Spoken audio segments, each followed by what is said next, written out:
Good afternoon. My name is David Azarad. I'm the director of the B. Kenneth Simon Center for Principles in Politics here at the Heritage Foundation, and I'd like to welcome you to one of our 2 annual Russell Kirk lectures. At the end of Plato's Republic, Socrates famously speaks of an old quarrel between poetry and philosophy. Socrates thinks that the poets, by which he means all those who tell stories, which today would include playwrights, novelists, and writers, that they harm the thought of those who hear them. The poets, in turn, dismiss the philosophers for being great in the empty eloquence of fools. Now, Socrates famously won the quarrel in the Republic by banishing the poets.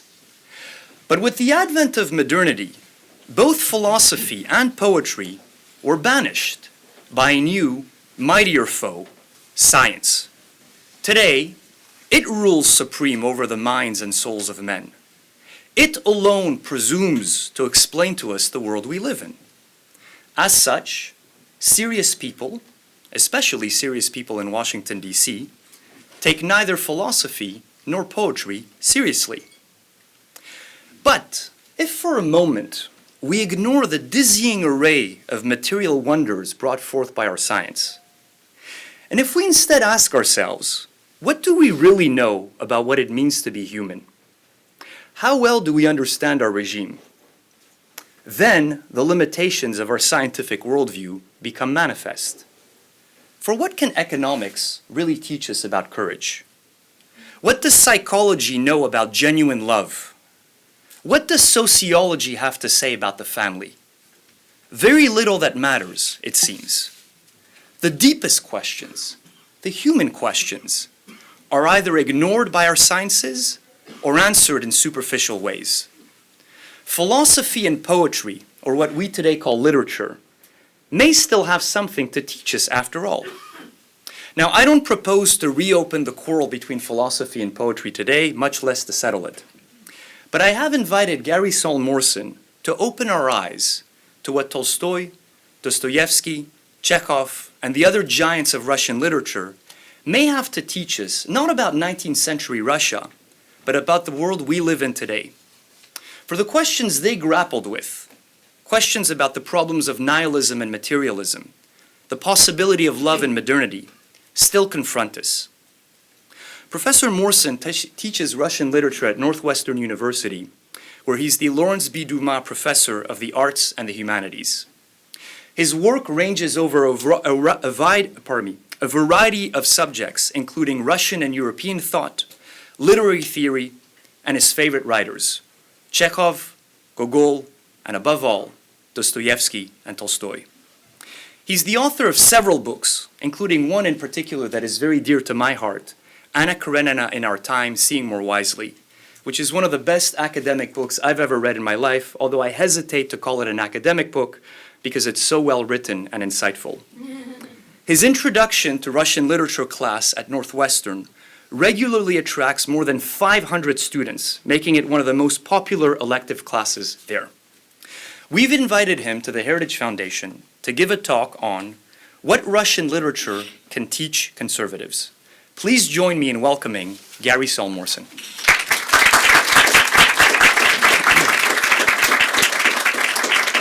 Thank you, David, and I am really, truly honored to be here. The title of this talk, you'll see why later, is called Pray for Chekhov. It's in, can you all hear me? It's in 10 parts, and I tell you that so that at any point you'll know how much more you have to sit through. It begins with an opening quotation from a Russian critic and philosopher writing in 1909, who wrote, "The surest gauge of the greatness of a Russian writer is the extent of his hatred for the intelligentsia." Part 1 is called The Argument. I propose to recount a century-long argument with great relevance today. As my epigraph suggests, it pits the great Russian writers against the intelligentsia. Think of it as Trotsky versus Tolstoy, Lenin versus Dostoevsky, Bakunin versus Chekhov. We Americans have our intelligentsia, which increasingly resembles the classic Russian one, but we do not have anything like Russian literature with which to oppose it. We need to enrich our thinking if we are to avoid the Russian outcome of 99 years ago. Russia made two enormous contributions to the world. Though never good at physical technology, it devised the world's most influential political technology, which we have come to call totalitarianism. In 1999, Time magazine proclaimed Einstein the man of the century, the person who, quote, for better or worse, most influenced the last 100 years. But Einstein did not remotely affect so many lives as Lenin. Russia's other enormous contribution was its literature. Part two is called Slavery Romantics. Russian appreciation of literature has no rival. I can compare it only to the way the Hebrew Bible must have seemed when books could still be added to it. For Russians, the canon was and is sacred. Not only did literature represent life, as Westerners presume, but you could say that life existed to provide material for literature. When Tolstoy's Anna Karenina was being serialized, Dostoevsky enthused, at the end of one portion, that at last the existence of the Russian people had been justified. Can anyone imagine a Frenchman supposing that the existence of the French people required justification? And if it did, that it could be justified by a novel? When the writer Korolenko, who was half Ukrainian, was asked his nationality, he replied, "My homeland is Russian literature." In her recent Nobel Prize acceptance speech of 2015, Svetlana Alekseyevich echoed this comment by claiming three homelands. Her father's Belarus, her mother's Ukraine, and Russian literature. Like the poet Anna Akhmatova, she thought of literature as a people's equivalent of an individual's memory, without which a person or a culture is demented. Alekseyevich writes, I quote, "Flaubert called himself a human pen. I would say that I am a human ear.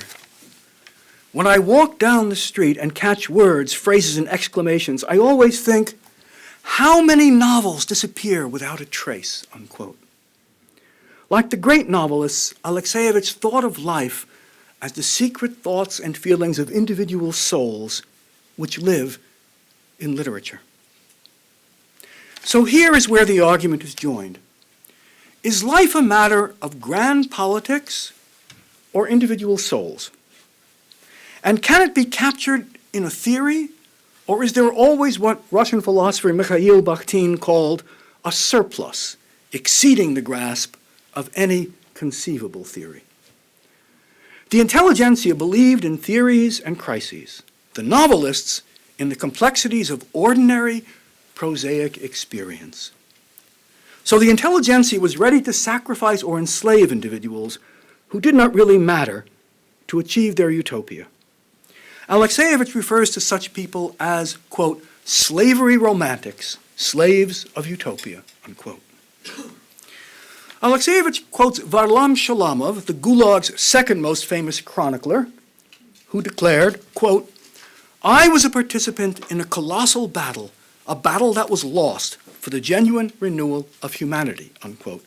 Alekseyevich herself then continues, quote, "And I reconstruct the history of that battle, its victories and its defeats, the history of how people wanted to build the heavenly kingdom on earth, paradise, the city of the sun.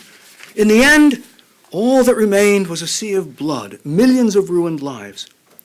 There was a time, however, when no political idea of the 20th century was comparable to communism or the October Revolution as its symbol. A time when nothing attracted Western intellectuals and people all around the world more powerfully and emotionally. Raymond Aron called the Russian Revolution the opium of the intellectuals," end of quote. Today, that opium calls itself social justice. Alekseyevich insists that we must not forget what socialism, for all its aspirations, meant in practice. Quote, because arguments about socialism have not died down. A new generation has grown up with a different picture of the world, but many young people are reading Marx and Lenin again, unquote. On American campuses, there's no need to say again.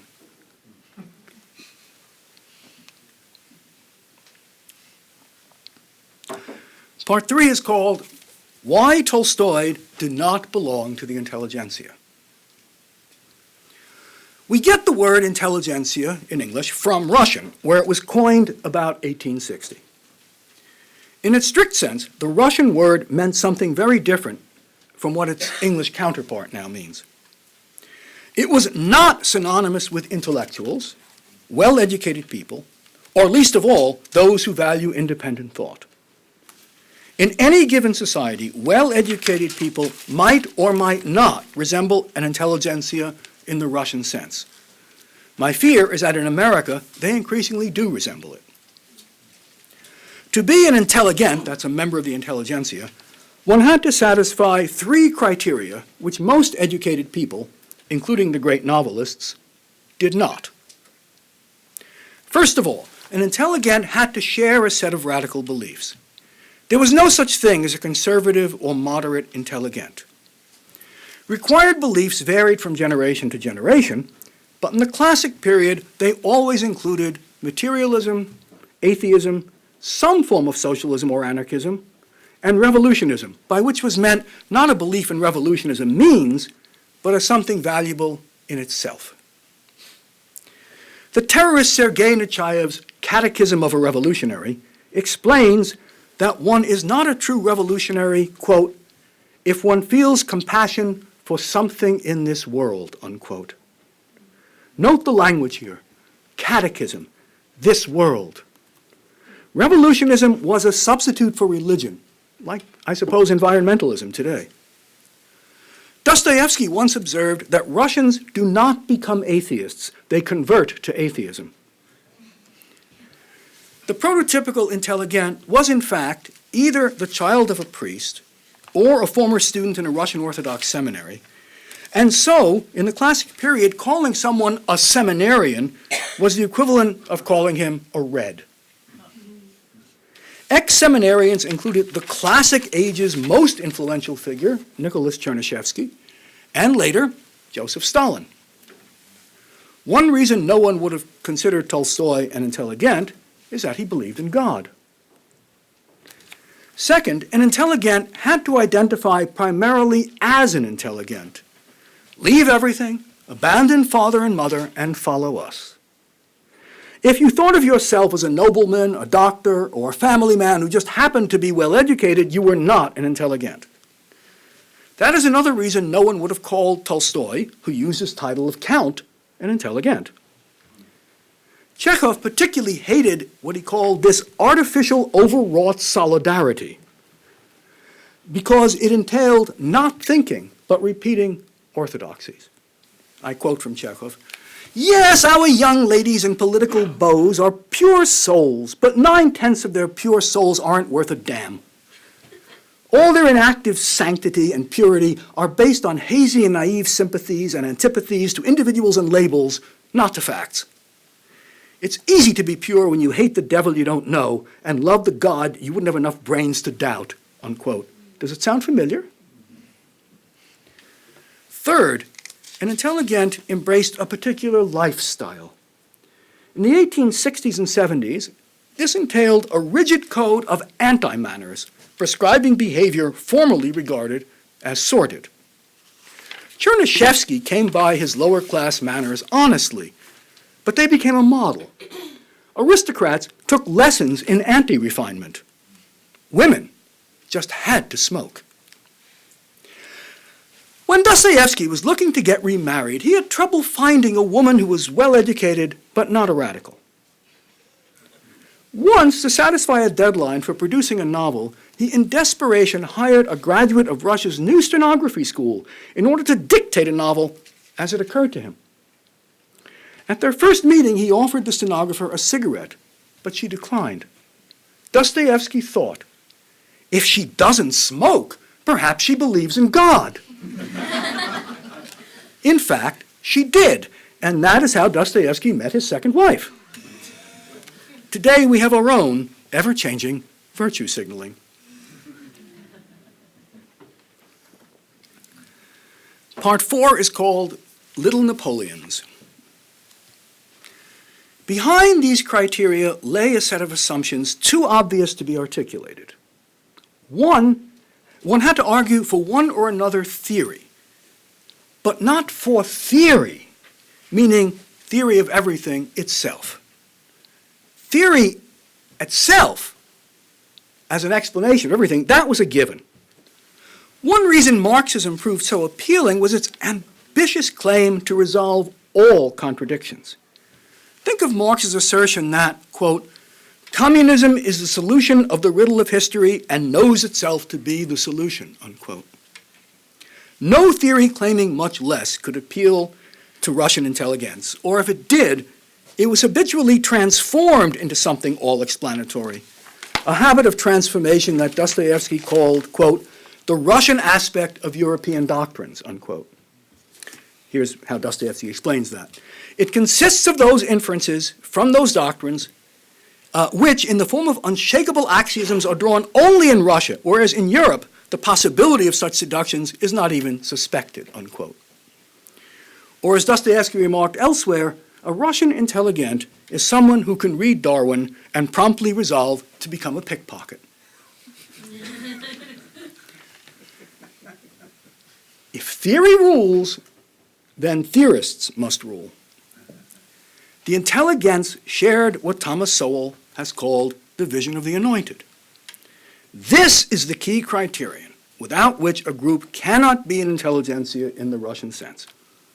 Let every other intelligentsia belief change, Dostoevsky insisted, but the belief in themselves as saviors would remain. Raskolnikov, the hero of Crime and Punishment, invokes several contradictory theories to justify murdering an old pawnbroker. First, he invokes utilitarianism. Just calculate. On one side is an old woman, sure to die soon anyway, whose life is worth, quote, no more than a cockroach, unquote. Less, in fact, since she does positive harm. On the other side, hundreds of lives that might be saved by her money. Quote, one death and 100 lives in exchange. It's simple arithmetic, unquote.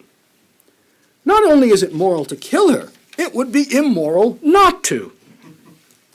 But Raskolnikov also invokes radical relativism, which, unlike utilitarianism, denies any foundation for morality. Morality, he muses, quote, is all artificial terrors, and there are no barriers, and it's all as it should be, unquote, because the world understood naturalistically has only is, not ought. There is no should be.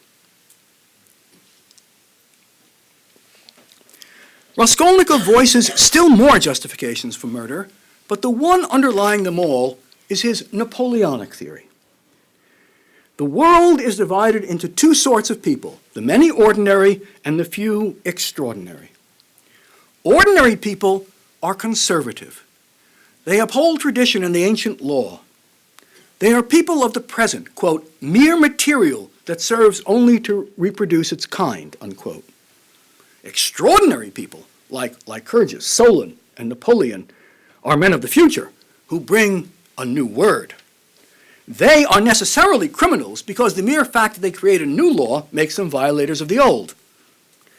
They have the right, indeed the obligation, to do whatever their idea requires. Quote, Raskolnikov, I maintain that if the discoveries of Kepler and Newton could not have been made known except by sacrificing the lives of one, a dozen, 100 or more men, Newton would have had the right, would indeed have been duty-bound, to eliminate the dozen or 100 men, unquote. The Bolsheviks also regarded murder as not just permitted, but morally required. For Raskolnikov, quote, even men a little out of the common, as he puts it, must be criminals in this way. This point is crucial because it allows for a group of special people, not just one a century like Napoleon. That group is the Intelligencia. To appreciate how long-lived is this idea of most people as mere material, think of the frequent reference among Western intellectuals to the Soviet experiment, a tacit justification of the revolution, even though it didn't turn out as hoped. One experiments on mere material, not human beings like oneself. A true social scientist, Raskolnikov maintains that the exact number of extraordinary people must be governed by a natural law, which one could presumably discover. Quote, there certainly is and must be a definite law. It cannot be a matter of chance, unquote. It cannot be a matter of chance because for the social scientist, nothing is, any more than there can be such a thing as free will. If something is governed by law, then everything is. Raskolnikov's sister replies with horror, quote, what is truly original in all this is that you sanction bloodshed in the name of conscience, and excuse my saying so, with such fanaticism. That sanction of bloodshed by conscience is, to my mind, more terrible than the official legal sanction of bloodshed, unquote. Why more terrible? Bloodshed is bloodshed, isn't it? Look ahead to Solzhenitsyn's Gulag Archipelago, where he asks why Macbeth killed only a few people, while Lenin and Stalin murdered millions. The answer, he says, is that Shakespeare's villains had no ideology. I quote, ideology, that is what gives the evildoer the necessary steadfastness and determination. That is the social theory which helps to make his act seem good instead of bad in his own and others' eyes, so that he won't hear reproaches and curses and will receive praises and honors, unquote. If ideology applies everywhere, then, to quote Sergei Nechayev, the terrorist, quote, everything that promotes the revolution is moral, everything that hinders it is immoral. Lenin and Trotsky maintained, it is not just that the party never makes mistakes. Rather, whatever the party does is right because the party does it. The agent of history with a capital H itself, the party's actions are moral by definition. It follows that compassion to class enemies must be immoral. We teach children to overcome their natural selfishness, but the Soviets taught them to overcome their natural compassion, which might stay their hand from killing a class enemy. One valued not the bourgeois notion of human rights, which includes everyone, but class interest. As the novelist Vasily Grossman explained, what race was to the Nazis, class, that is the one you were born into, was to the Soviets. To refrain from torture, Trotsky declared, was, quote, the most pathetic and miserable liberal prejudice, unquote. In 1918, the founder of the Soviet secret police, Felix Dzerzhinsky, published an article in the journal Red Terror, I didn't make that up, in which he instructed, quote, we are not waging war against individual persons. We are exterminating the bourgeoisie as a class. During the investigation, do not look for evidence that the accused acted in deed or word against Soviet power. The first questions that you ought to put are, to what class does he belong? What is his origin? What is his education or profession?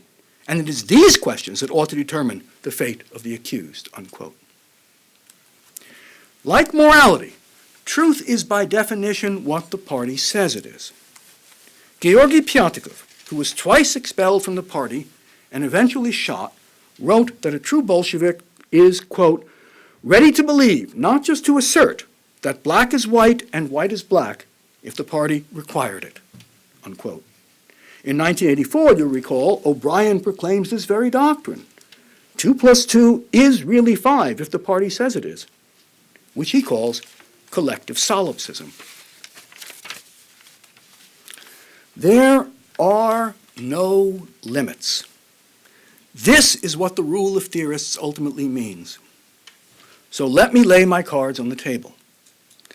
To the extent that a group of intellectuals comes to resemble an intelligentsia, to that extent is totalitarianism on the horizon, should that group gain power. That, not Swedish-style social democracy, is what I see happening here. I foresee in years rather than decades, first a Putin-style managed democracy, and soon after a Stalinist state. Or rather, one beyond Stalinism, since Stalin did not have access to today's monitoring technology. My scientist friends tell me we are on the verge of reading people's thoughts from the outside. That would make 1984 a libertarian paradise. And now for the pessimistic part of my paper. Part 5 is called Equality. So far as I know, the only 19th century thinker to foresee totalitarianism was Dostoevsky. The reason he could, I think, is that he deeply understood the mentality of the intelligentsia and what it would do with power. Unlike Tolstoy, he had been a radical intelligent and recognized what he himself might have been willing to do. In one article, he refuted the idea common among conservatives that young radicals are simply idle and undeveloped people, as one journal put it. On the contrary, Dostoevsky declares, quote, I am myself an old Nechaevist. I myself stood on the scaffold condemned to death, and I assure you that I stood in the company of educated people.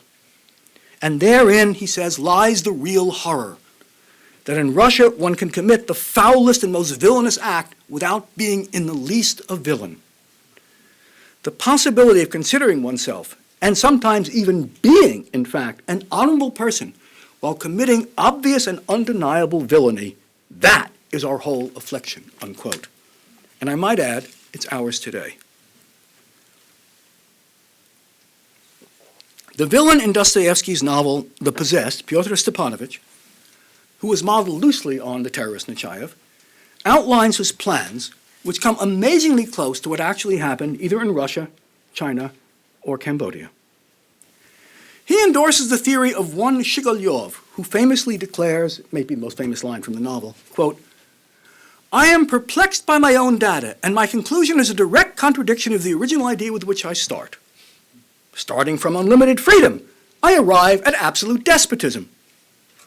I will add, however, that there can be no solution of the social problem but mine, unquote. It is thinking we recognize. Deny any limit on individual, especially sexual morality, and then repress anyone who thinks differently. Far from being incompatible, the two go hand in hand. Shigalyov demands, quote, the division of mankind into two unequal parts. 1/10 enjoys unbounded power over the other 9/10.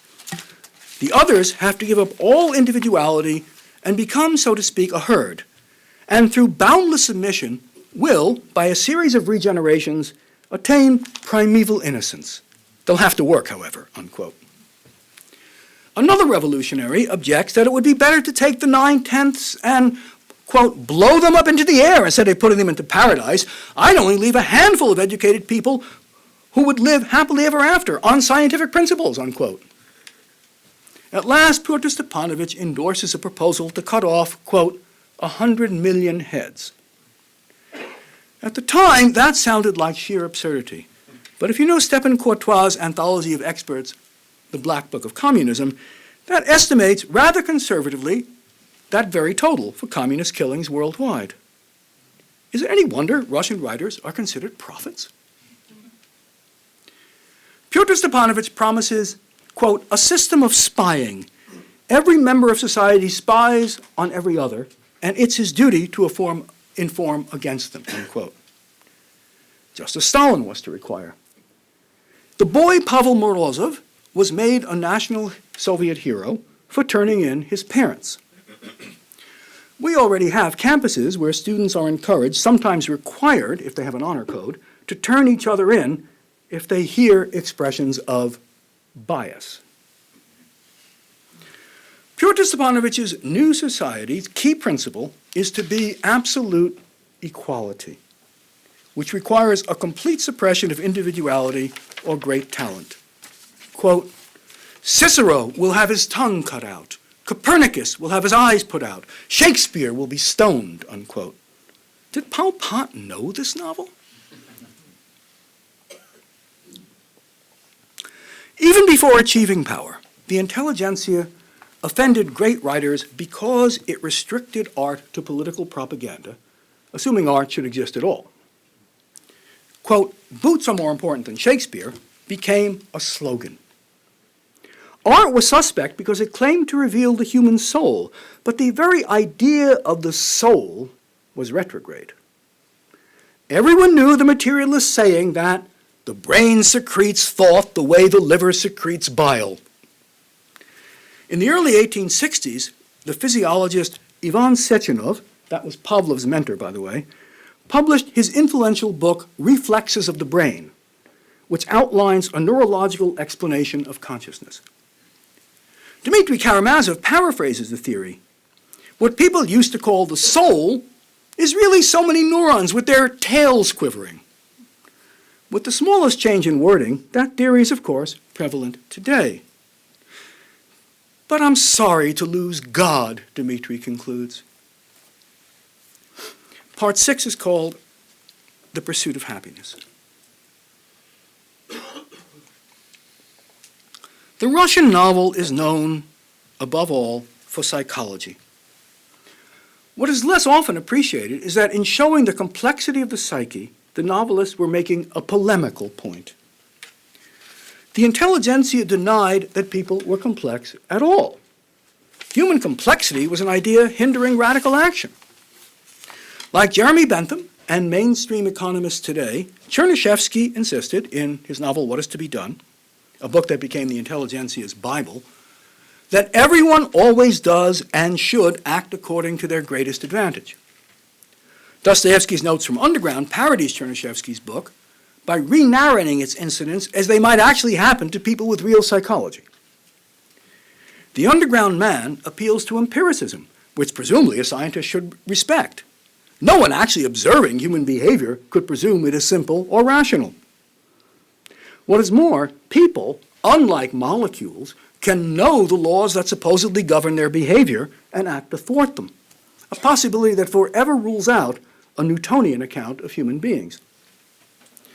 What a person values most of all is that her action should be her own, that she is not just a piano key or an organ stop played upon by impersonal laws, that her choices could have been different and therefore matter.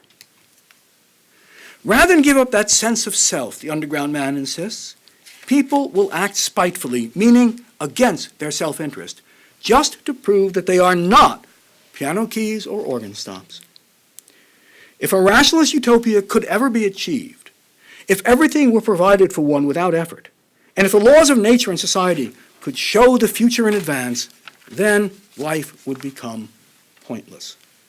As Dostoevsky himself observed in one of his articles, quote, "People would see then that they had no more life left, that they had no freedom of spirit, no will, no personality. People would realize that there is no happiness in inactivity, that it is not possible to love one's neighbor without sacrificing something to him of one's labor, and that happiness lies not in happiness, but only in the attempt to achieve it." Unquote.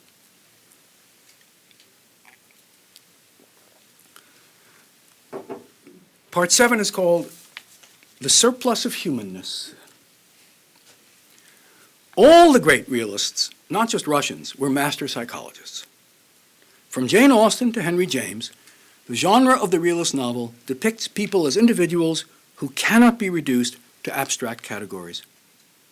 I begin where all categories, social or even psychological, that could account for me end. Mikhail Bakhtin, who argued that genres embody implicit philosophical assumptions, concluded that realist novels presuppose the irreducibility of individuals to abstractions. People have what he called a surplus of humanness. And here's the famous quotation. An individual cannot be completely incarnated into the flesh of existing socio-historical categories. There is no mere form that would be able to contain once and forever all his human possibilities. No form that he could fill to the very brim and yet at the same time not spill over the brim. there always remains an unrealized surplus of humanness, unquote. The difference between Russian and European novels is that Russian novels make this assumption explicit. Russians regard novels as another and superior form of philosophy. Westerners typically regard novelists as illustrating truths learned from some philosopher or social scientist, and so Proust is read as applied Bergson, Sterne as enlivened Locke, and Jane Austen as illustrated Thomas Reed. But all one has to do is compare the philosopher's psychological theory with a great novelistic heroine, and it is plain that George Eliot must have known something no philosopher ever did. Otherwise, philosophers would have produced portraits of people as believable as Dorothea Brooke, but no philosopher or social scientist has ever come close. When this failure becomes obvious, Westerners typically resort to the idea Freud uses in his essay on Dostoevsky.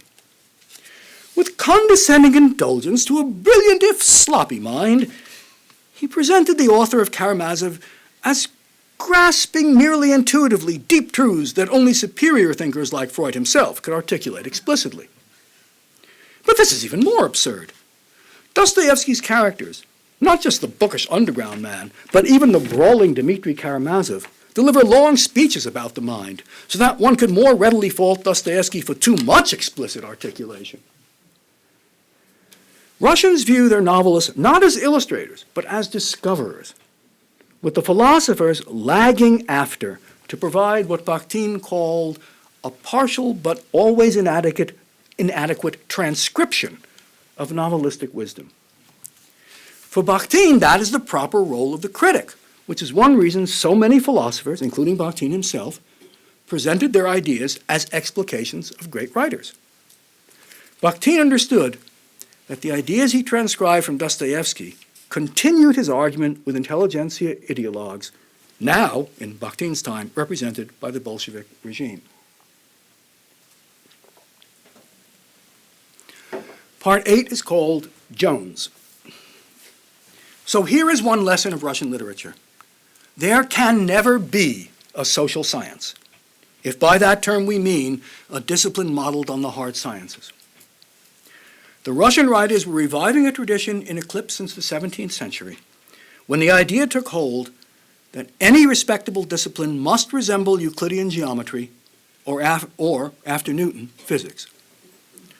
For the great rationalists and their heirs, real knowledge was theoretical, ideally mathematical, and all specific events were the mere consequence of the laws theory discovers. To the extent you need a narrative rather than laws to explain things, to that extent you fall short of scientific status. Real sciences don't tell stories. By the 19th century, this moral Newtonian, as Elie Halevi famously called it, became a mania, and not just with Marxists and social Darwinists.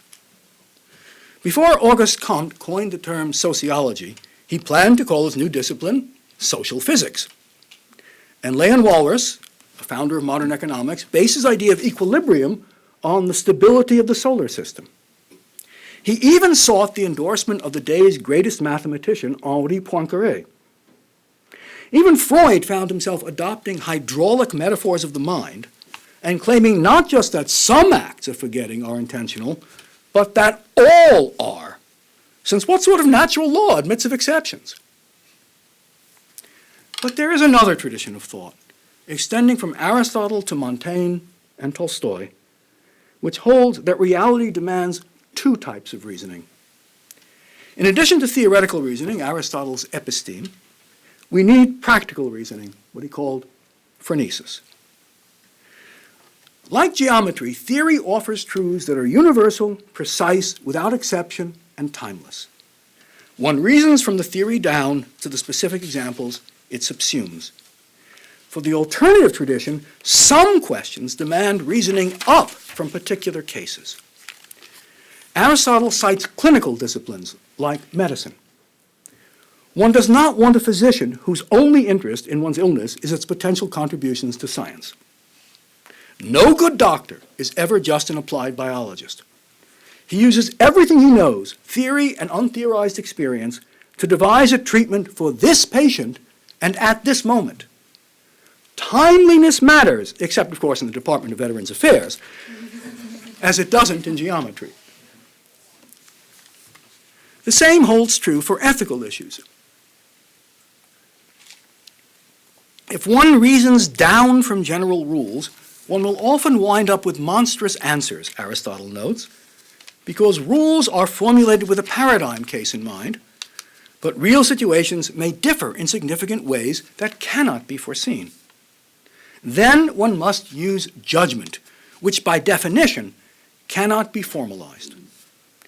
Good judgment grows out of experience, mistakes, and reflection upon mistakes, a process yielding not theoretical knowledge, but practical wisdom. That is why, as Aristotle observes, young men can be good mathematicians, but not good ethicists, which requires long experience.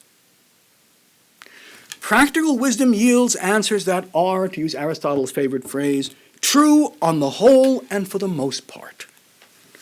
Now, anyone who described the Pythagorean theorem as true on the whole and for the most part would demonstrate he did not grasp what mathematical reasoning is. But by the same token, anyone who sought quasi-mathematical solutions to ethical problems would be just as wrong-headed. Marx's enemy, the Russian socialist Alexander Herzen, argued that there are no definitive solutions to social problems, that history has no aim, and that, quote, as he put it, there is no libretto.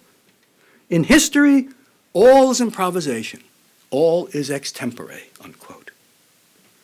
The answers given by practical reasoning are always tentative, open to revision, depending on circumstances. That is why one never gives all power to anyone committed to a single answer, but allows for critics to point out failures. If not at Yale, then at least at the University of Chicago. In ethics, the tradition reasoning up from cases is called casuistry.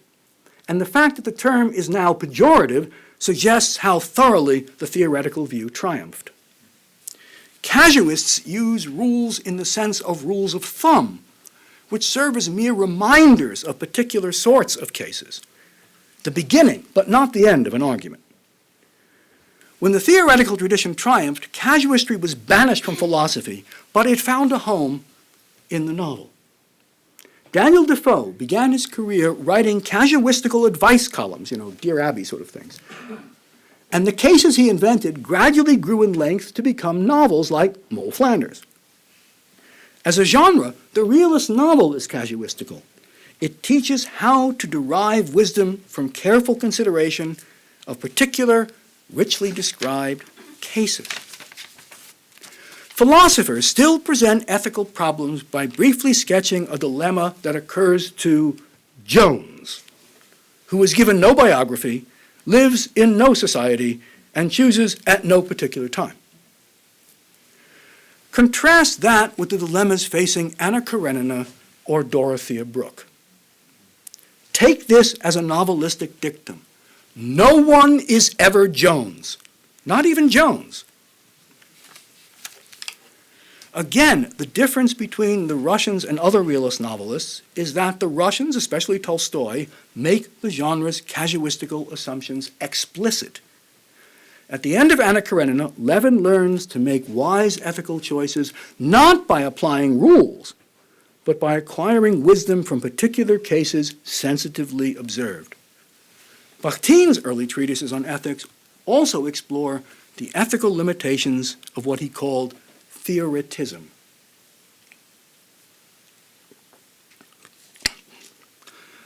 Part 9 is called A Good Night's Sleep. Tolstoy's heroes begin believing in theory, but then learn its limitations. In War and Peace, Prince Andrei at first admires the German generals who have purportedly discovered a hard science of warfare, which in this novel stands for any conceivable social science. Before Austerlitz, the generals claim that it is a mathematical certainty that Napoleon will be defeated and that, quote, every contingency has been foreseen, unquote. But when the generals lose, as they do so spectacularly at Austerlitz, they explain that their instructions were not properly carried out, which in battle is always the case. They behave just like economists today, who, when predictions fail, say either that their recommendations were applied too cautiously, or that even though they were proven wrong, they have at least now adjusted their theory so that it now accounts for what happened. Like Paul Krugman, they are never wrong. Of course, even astrologers can adjust a theory after the fact to predict what already happened. Prince Andrei learns that a science of human affairs is impossible. He asks, this is a quotation, "What science can there be in a matter, as in every practical matter, where nothing can be determined and everything depends on innumerable conditions, the significance of which becomes manifest at a particular moment, and no one can tell when that moment will come? We face tomorrow," he says, 100 million chances which will be determined on the instant by whether we run or they run, whether this man or that man is killed," unquote. Irreducible chance matters. No one can tell whether a bullet will hit a brave man or a coward capable of infecting others with his cowardice. And timeliness matters. Things are decided on the instant, an instant that is not just the automatic derivative of earlier instants. And what is true of battle is true, quote, of every practical matter. Tolstoy's wise general, Kutuzov, who falls asleep in the council of war before Austerlitz, at last calls a halt to the discussion. "Gentlemen," he says, "the disposition for tomorrow cannot be changed. And the most important thing before a battle is," he paused, "a good night's sleep," unquote. Why a good night's sleep? Because in a world of radical contingency, where unforeseeable situations arise and opportunities must be seized instantly or lost, what matters is not theoretical knowledge, but alertness. The last part is called prosaics and indoor socialism. What Andrei fails to learn, but his friend Pierre does, is the insight for which a quarter of a century ago I coined the term prosaics, an idea central to numerous writers, most obviously Tolstoy and Chekhov. Radicals and romantics picture life in terms of dramatic events. The ordinary incidents between crises are viewed as trivial or despised as bourgeois. Tolstoy and Chekhov believed the opposite. Life is lived at ordinary moments, and what is most real is what is barely noticeable, like the tiniest movements of consciousness. Tolstoy observes, "The painter Bryullov once corrected a student's sketch. 'Why, you only touched it a tiny bit,' the student remarked, 'but it is quite a different thing.' Bryullov replied, 'Art begins where that tiny bit begins.'" Tolstoy concludes, that saying is strikingly true not only of art, but of all of life. One may say that true life begins where the tiny bit begins, where what seem to us minute and infinitesimally small alterations take place. True life is not lived where great external changes take place, where people move about, clash, fight, and slay one another. It is lived only where these tiny, infinitesimally small changes occur," unquote. Tolstoy's novels describe the infinitesimal movements of consciousness, our smallest choices, and the mistakes we instantaneously forget, but which the novel records. And that is one reason his novels are so long. In our brief lives, every instant matters. The Russian novel is so long because life is so short. Tolstoy's wisest heroes learn to see the richness right in front of them, hidden in plain view. Learning this truth, Pierre comes to resemble, I quote the key passage, "a man who, after straining his eyes to peer into the remote distance, finds what he is seeking at his very feet. In everything near and comprehensible, he had seen only what was limited, petty, and meaningless. But now he discarded the mental telescope through which he had been gazing over the heads of men and joyfully surveyed the ever-changing, eternally great, unfathomable, and infinite life around him, unquote. In Chekhov, ignoring ordinary experiences is what wastes lives, and such waste is his constant theme. In Uncle Vanya, one character observes, Ivan Petrovich, you are an educated man, and I would think you would understand that the world is being destroyed not by crime and fire, but by all these petty squabbles, unquote. Shockingly, Chekhov praised what no intellectual is supposed to respect, bourgeois virtues like cleanliness, ordinary decency, and even paying one's debts. In this spirit, Svetlana Alekseyevich's books orchestrate the voices of countless ordinary people responding microscopically to events historians treat macroscopically. She seeks to capture what she describes as, quote, the history of domestic indoor socialism, the history of how it played out in the human soul. I am drawn to that small space called a human being, a single individual. In reality, that is where everything happens, unquote. She is keenly aware of her debt to the great novelists and their dislike of grand theoretical systems. I quote from her again, "It always troubled me that the truth doesn't fit into one mind. That truth is splintered. There is a lot of it. It is varied, and it is strewn about the world. Dostoevsky thought that humanity knows much more about itself than it is recorded in literature. So what is it that I do? I collect the everyday life of feelings, thoughts, and words. The everyday life of the soul, the thing that the big picture of history usually omits or disdains," unquote. These novelistic insights, the existence of sheer contingency, true life as lived in the tiny bit, the openness of time, meaning that what we choose really matters, and the importance of the individual soul, all these insights are closely linked. The ideologues who look down on ordinary people as boors and rednecks, and who put their faith in the abstractions they alone master, will never understand them.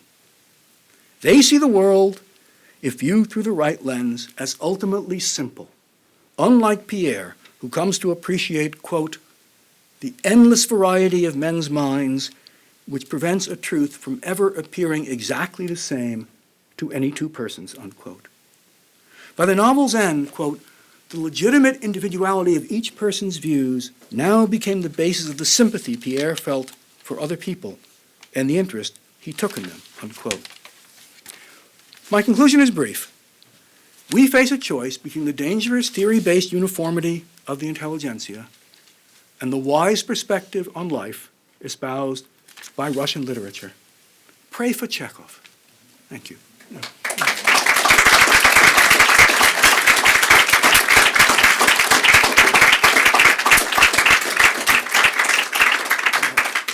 I guess we have time for questions, David, is that right? Or? Yeah.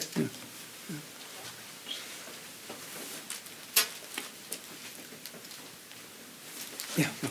So I think the dichotomy that you drew between the Russian intelligentsia and the novelists is an interesting one. Yeah. I think the dichotomy that you drew between the intelligentsia and the Russian novelist is an interesting one. Why in America do we tend to see the artist and the revolutionary on the same team? That's a good question, because the artists, second and third rate artists typically are on the same team. Because if you can get praise as an artist by simply providing a readily consumed package of a received idea, you'll be celebrated as an artist for a generation or less. And those are the artists who, of course, will get the government grants and who will be, taught in courses that one of my colleagues calls literature since Tuesday.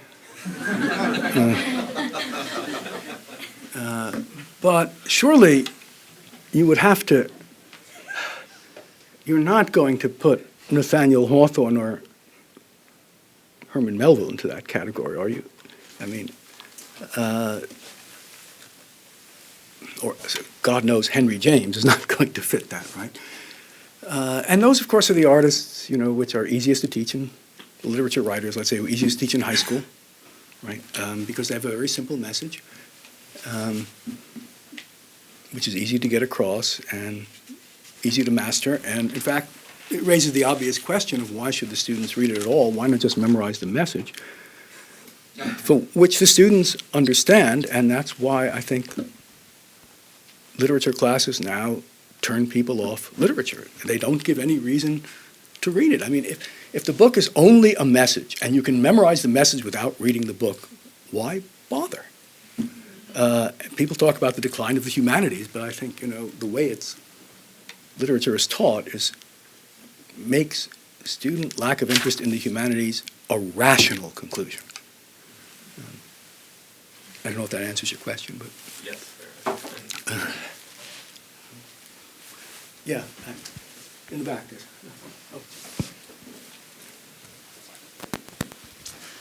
My question concerns just an explanation for the potential irony of why the intelligentsia with the most elitist view of human affairs most often associate themselves with the most proletarian populist viewpoints, and why they find success in advocating those viewpoints for a population that they seem to clearly disdain. Well, I mean, the reason they do that is because they disdain them. That is, those people cannot speak for themselves, is the assumption. Therefore, we have to speak for them. We represent. They can't very well come out and say, you should believe us because we are advocating our self-interest. They have to say, we are not advocating our self-interest, but the class of the oppressed, we define who the oppressed are, of course, given our theory. And so you have to be able to do that, right? If you do not despise those people, you would allow them to speak for themselves. But that means that if they speak for themselves, then who are you to speak for them? The two go together, do you see? That they have to go together, right? If those people who you are speaking for suddenly find a way of speaking for themselves, I don't know, Twitter, it's positively an insult. What are you? I mean, it's not just that they're not doing what they're supposed to, it's that they're challenging your role in the world, right? Their self-image. And that simply can't be allowed. That's why it's really, people get so angry at it, right? I think that's, the connection is, you have to describe the oppressed that way, or who you speak for them. Yeah, way back here. Just a slightly different angle, thinking about Anton Chekhov, a play like The Cherry Orchard. You've got the old aristocracy who he seems to be critiquing, but also a young revolutionary who he somewhat mocks as well. Are we to infer from that what Chekhov's own politics were, or was he being deliberately ambiguous both in art and in life?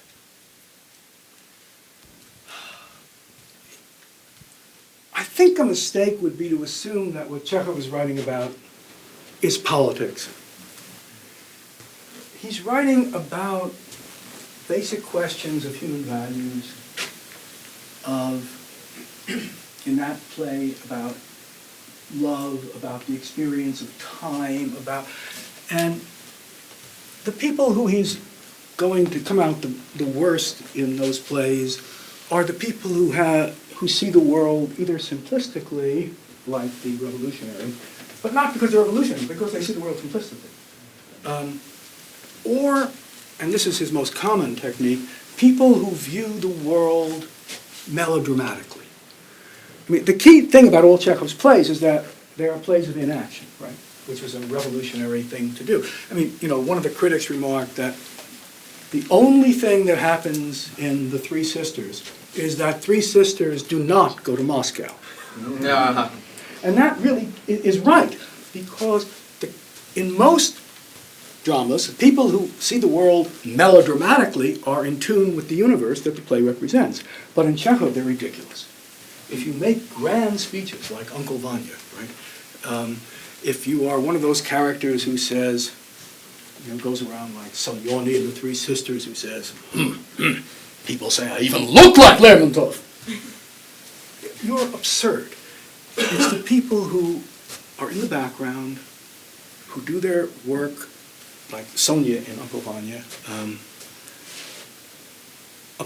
have basic sensitivity to others, don't waste human beings and resources, and don't view the world dramatically. So, I mean, I think that's the view he's right. It's not, insofar as there's a politics implied by that, it's a politics of, assuming that the world is about dramatic action. But it's not directly political, I think. So I don't, again, it's easy when you take a great writer to interpret the writer as a document of his times and find the social correlates of what's being talked about. It's always true, of course, but it's never what makes the writer a great writer.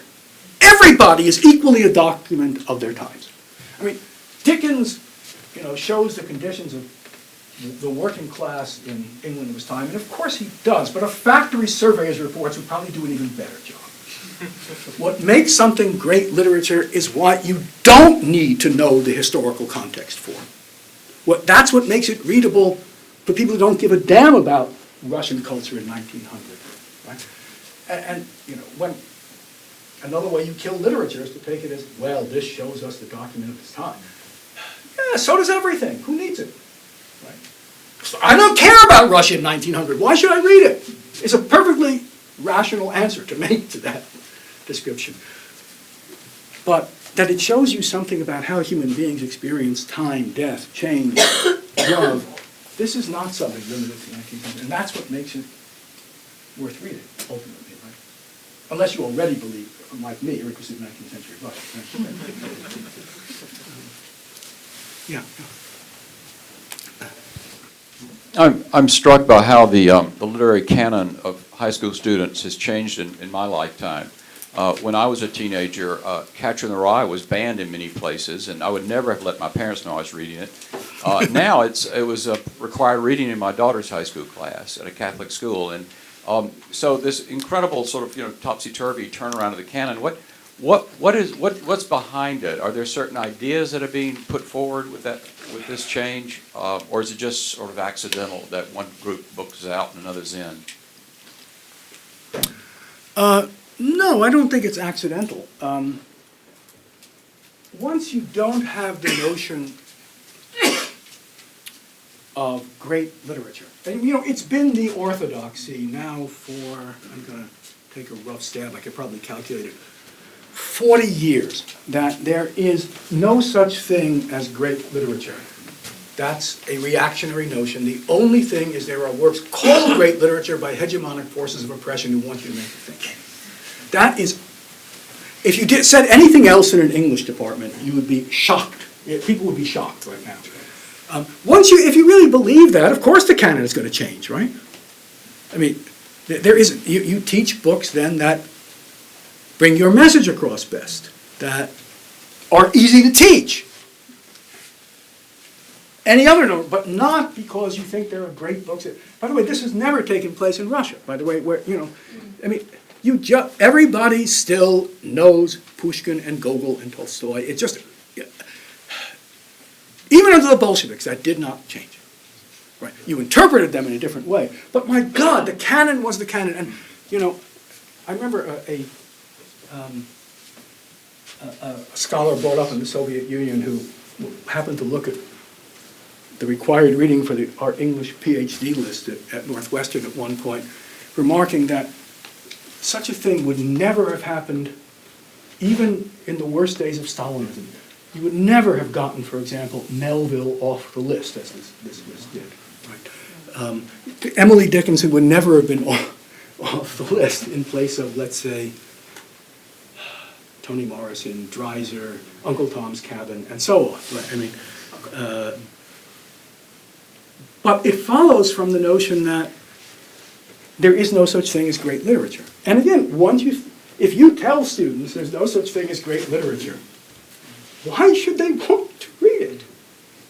I mean, why put in the effort for something that isn't that great? A lot of great literature isn't easy to read. Like, try teaching Paradise Lost to somebody who's been told there's no such thing as great literature. I mean, so, I think the change in canon, there are other reasons, like it's, easier to do it this way, and once you're freed from the necessity of doing great books, you can do whatever is, most easily teachable. So it's not only that, but it's, and one can suspect that, the canon will continually shift of taught books based on the needs of the moment. And also because what the political criteria for acceptability are keep shifting quite rapidly. So that, things that might have been considered liberatory, like, I don't know, ever watch reruns of MASH? I mean, which was considered quite liberal at the time. I mean, it's nothing but, sexual harassment today. It is, by the way. I thought so then, but but now it would be recognized as such. Yeah. So. I was thinking about some of the general themes that you're talking about, and I was wondering, it seems like free speech is under assault a lot in our society right now because, it offends somebody in the room next to me, or, it's just not work. It seems to be devalued. I was wondering if is there any role in American novels you think currently to defend the right, free speech? Free speech has to be defended because it's offensive either to a government or to somebody else. But that seems to be lost a lot. We're giving up free speech for other considerations. Well, the defense of free speech is not going to be done by novels. I mean, except insofar as novels show why, whenever you think you have the truth with a capital T, you're wrong, which is what all realist novels will show. But it doesn't matter what the truth is in that case. But they're,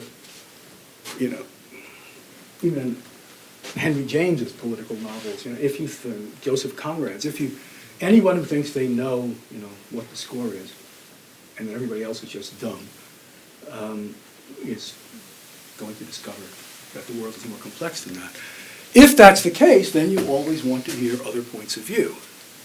Right? The way, there are passages which you can quote to that effect in Tolstoy, where the argument is somewhat different. It's that when Levin wants to reform agriculture on his estate, and he borrows all the currently theoretically progressive theories, and it fails, as most reforms do, right? Well-intentioned, but the world isn't too complex. What you want to do then is do what he does, find people who have other experiences and figure out why your reforms are failing so you can adjust. What you don't want to do is what most of the intellectuals you meet do, is simply discount the evidence and, right? But then the question is, this is how I put it to my students, you have a choice. When you want to make social change for certain goals, if you want the goals to be reached, you invite criticism because you want them to work. And only if you hear, this is why John Stuart Mill said, he who knows only his own side of the case knows little of that. You need the criticism. You can adjust. Okay, this part has been tried before. Let's do it that way. If you believe in the goal, you invite criticism. If you don't invite criticism, you don't believe in the goal. You believe in numbering yourself among the good people. And I tell my students, that is the choice you have to make. Do you really care about the goal, or do you care about hanging out with the right people? And I think that's the argument that you can, make. And, it's a perfectly rational, egotistic thing to want to hang out with the right people. But at least then you'll know that that's what you're doing. I can't think of a better way of doing it, but... yeah.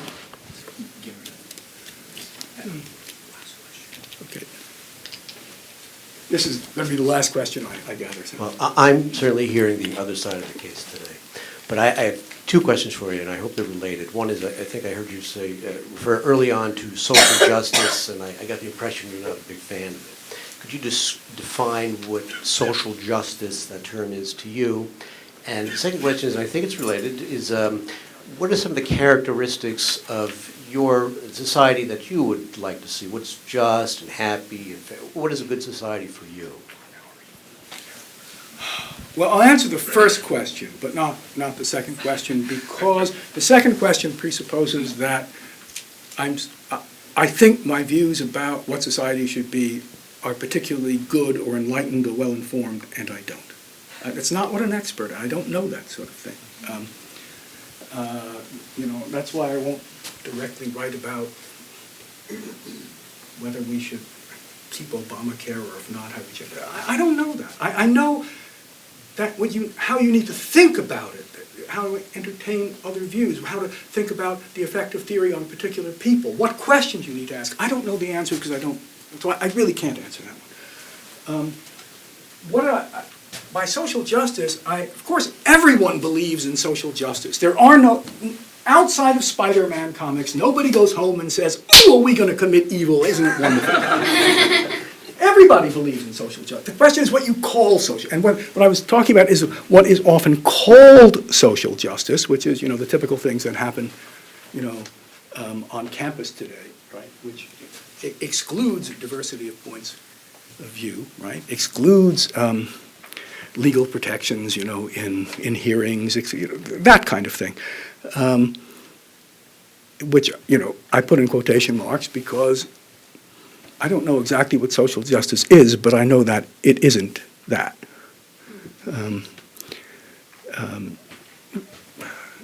It's when I want to know a better idea of what it might really be and how to achieve it, then I read a report from the Heritage Foundation.